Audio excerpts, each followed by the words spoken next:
Good morning, good afternoon, good evening. This is Alan Burgos from the hashtag Walk with Lan channel. Welcome and welcome back to our channel. Guys, if you are not yet subscribed to our channel, please do it so now so that you can be a part of this growing family. We are now officially 8,418 subscribers. Thank you so much guys and God bless you all. Sige, ang pag-usapan po natin today ay yung tungkol po kay Honey Lacuna, no? Talagang in the recent time talagang parang nagpe-perform si Mayora Honey Lacuna. Sip muna tayong coffee. Para po siya nagpe-perform na dahil po napakaganda talaga ng kanyang ay hindi naman napakaganda, marami po siyang ginagawa diyan sa Maynila. Hindi ko lang po alam kung huli na po ba ito o talagang huli na po ba ang lahat o di kaya magiging epektibo ba yan sa ating mga Manilenyo, no? Pero alam nyo, simple lang naman no? Simple lang naman ang gustong mangyari ng mga Manilenyo, no? Maramdaman nila na may pagkalinga sa kanila at saka makita nila, no? Yung maramdaman, siguro maramdaman ng mga talagang taga Manila, no, yung mga bumoboto, no. Pero yung makita yan ng mga taga Maynila at hindi mga taga Maynila, no. Simple lang, pagpunta mo ba diyan sa mga parke, malinis ba yan, no? Maganda ba yan, etc. No? Kasi kung hindi, di parang ano naman, di ba? Okay? Tapos ano pa, no? Yan, bakit ko ba sinabi na parang nagpaparamdam na, nagpapasiklab na, no? Dahil po yung traffic doon, napakalala din naman traffic diyan at saka yung parking bureau, no? Ay may mga reklamo, yung mga natutow, pero yan, isa sa mga dahilan upang bumaba ng husto ang numero ni Mayora Honey Lacuna, no? Yan. Ayan, kaya nag-announce po ng shake up, no? O may mga matatanggal, no? Actually, tatanggalin na yung head ng Manila Traffic and Parking Bureau or MTPB, no? Dahil nga po ang daming complaints about dun sa performance ng opisinang yan, yung Manila Traffic and Parking Bureau MTPB, no? During her third State of the City address, ay bakit nag-city address, no? Kasi no? Kasi noong 2022, 23, 24. Okay, pero ano pa lang po to ha, pangalawang taon pa lang, no? Pangalawang taon pa lang po ni Mayora Honey Lacuna. May mga nagsasabi po kasi nakatatlong taon na no? Hindi, nakadalawang taon pa lang po, no? Noong 2022, 23, 24, no? Kaya lang 22 nag-assume yan no? Yung unang-una niya, months pa lang siya noon, no?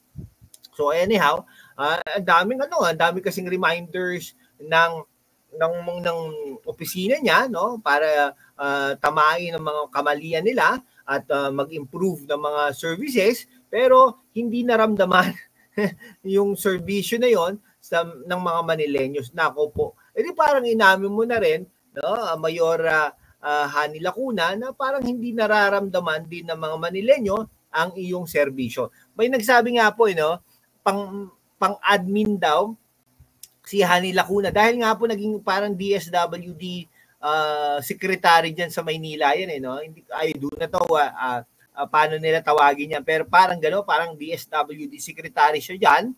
Akala ko nung una parang health no, health bureau no. Ayan, pero social welfare and development nag-head siya diyan. Tapos pang-opisina nga ang datingan, 'di ba? Tama. Pero si Yorme, mayor na lumalabas. Kumbaga, umiikot-ikot para makita niya yung mga nandun, 'di ba? Yan. Okay? Para makita niya yung mga nandun. Ganun po 'yon. Tapos ayun no, talagang ngayon do sa kanyang soka, no, talagang binira niya yan, no. Ngayon may officer in charge na si Narciso Jokno III, no? At tapos agad-agarang nag-issue ng memo na nagwo-warn sa mga tao na yung mga any violations of the mayor's order. Kumbaga, no? Meanwhile, Lacuna praised the Manila Police District MPD for its effective partnership in maintaining peace and order in city. Alam niyo po yung mga pulis na yan, di ba? Kaya po, under local government code yan eh. Ano po sila, no? Under local government code na sila ay mamimili ng kanilang chief of police at dito sa Maynila yung MPD director ba? Antindi, no? MPD director yung iba, chief of police, ito MPD director. Sila po yung namimili. Pero siya nga naman, para nangangamuhan din ang mga kapulisan natin na pag nandiyan kayo dyan sa mga city mayors, sa mga governors, sa mga mayors, etc. No? Para nangangamuhan din kayo. No? Ang hirap, ang pangit po nga tingnan, no? Magkakapatid, magkakamag-anak. Ngayon, dati po isa-isa lang mga senador no? Isa-isa lang mga senador. Pero ngayon tingnan mo, Tulfo Brothers, Ejercito Brothers, Villar, Cayetano,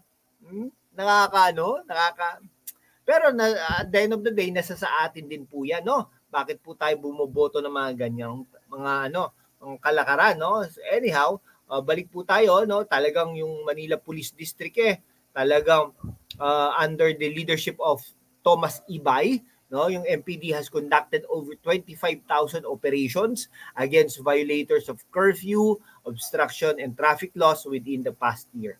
The MPD has also intensified its crackdown on illegal drugs, gambling and loose firearms. Gambling, no? Paano nagka-gambling, no? Weting ba yan? Resulting in the arrest of over 1,500 wanted persons. Nakakatakot din palang Maynila, no? Ibig sabihin, may mga taong kriminal diyan na hindi pa nahuhuli, pero nahuli na 1,500. Malay mo, much more of that pa, di ba? Gusto ni Lacuna, we want a safe, peaceful, and orderly city. Tama naman din yan, Mayora. Kaya lang, dapat mas nakikita natin, no? Ito, panawagan lang natin. Kung may mga nakikinig na supporters ni Mayora Hani Lacuna, yung mga underpasses, Manila City Hall, dyan sa Intramuros area, napakadumi po, no? Ang dami pong natutulog dyan, pati mga aso natutulog dyan. Lahat po, no? Mga underprivileged community natutulog na rin diyan diyan sa Liwasang Bonifacio, yung post office, harapan ng post office, di ba? Kakatakot, no? So we have strengthened our ties. Syempre talaga namang magpa-partner kayo ng Manila Police District, no? Talagang respond daw sa ating sa directive ng opisina ni Mayora Hani Lacuna na i-enforce lahat ng existing laws and ordinances, especially on the discipline. Ayan. Yun po yung mga gawa, no? Mag-comment po kayo dyan kung itong mga ginagawa ni Mayora Hani Lacuna ay sapat na upang iluklok nating muli o hindi na, at iluklok na natin, ibabalik na natin si Yorme Isko Moreno. Maraming salamat po guys. God bless you all.